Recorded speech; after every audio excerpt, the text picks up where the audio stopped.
State cadre में आएंगी राजस्व विभाग की 4 श्रेणियां, प्रदेश सरकार ने जारी की अधिसूचना।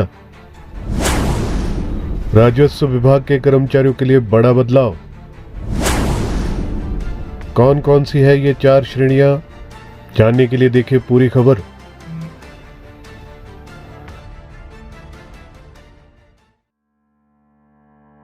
राजस्व विभाग में तैनात 4 श्रेणियों के कर्मियों को स्टेट कैडर में रखा गया है। इस बारे में राज्य सरकार की ओर से अधिसूचना जारी कर दी गई है। राज्य सरकार की ओर से जारी अधिसूचना के मुताबिक राजस्व विभाग में superintendent grade 2 group B, senior assistant group C, stenotypist, junior stenographer, senior scale stenographer group C, personal assistant group B और क्लर्क JOIT ग्रुप सी अब स्टेट कैडर में आएंगे। अभी तक ये कर्मचारी डिस्ट्रिक्ट कैडर में थे। राज्य सरकार की ओर से जारी अधिसूचना के मुताबिक निदेशक लैंड रिकॉर्ड को इन कर्मचारियों को स्टेट कैडर में शामिल करने के लिए कंट्रोलिंग अथॉरिटी बनाया गया है। अधिसूचना में कहा गया है कि इन कर्मचारियों के सर्विस और प्रशासनिक मुद्दों के संबंध में अलग से अधिसूचना जारी की जाएगी। अब इसके बाद इन कर्मचारियों को स्टेट में कहीं पर भी नौकरी दी जा सकती है और इनकी ट्रांसफर भी हिमाचल के किसी भी कोने में की जा सकती है। ये राजस्व विभाग के कर्मचारियों के लिए एक बड़ी खबर है। अब से इन 4 श्रेणियों के राजस्व विभाग के कर्मचारी स्टेट कैडर में गिने जाएंगे।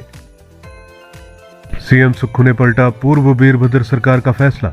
अब अवार्डी टीचरों को एक्सटेंशन पर पूरी सैलरी नहीं, किसी भी स्कूल में हो सकती है तैनाती। हिमाचल की सुक्खू सरकार ने पूर्व वीरभद्र सरकार के उस फैसले को पलट दिया है जिसमें पूर्व सरकार ने नेशनल व स्टेट टीचर अवार्ड से सम्मानित टीचरों को एक्सटेंशन के दौरान फुल सैलरी देने का निर्णय लिया था। सुक्खू सरकार ने गाइडलाइन में बदलाव किया है।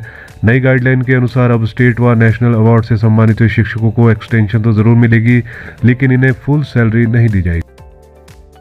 TGT, JBT, CHT, C&V तथा PET को प्रतिमाह 20,000 रुपये मेहनताना दिया जाएगा। इसी तरह से लेक्चरर्स, PGT और हेडमास्टर को 25,000 रुपये तथा प्रिंसिपल को 30,000 रुपये प्रतिमाह मानदेय दिया जाएगा। नई गाइडलाइन में सरकार ने ये प्रावधान भी जोड़ा है कि यदि अवार्ड टीचर एक्सटेंशन के लिए आवेदन करता है तो उस सूरत में उसे प्रदेश के किसी भी स्कूल में तैनात किया जा सकता है। रिटायरमेंट से 6 महीने पहले करना होगा आवेदन। एक्सटेंशन के लिए रिटायरमेंट के 6 महीने पहले आवेदन करना होगा। पूर्व में एक्सटेंशन संबंधित स्कूल में ही दी जाती थी, मगर अब अवार्डी टीचर को सरकार प्रदेश के किसी भी कोने में तैनाती दे सकती है। जो एक्सटेंशन नहीं लेगा उसे 60,000 व 40,000 का नगद पुरस्कार।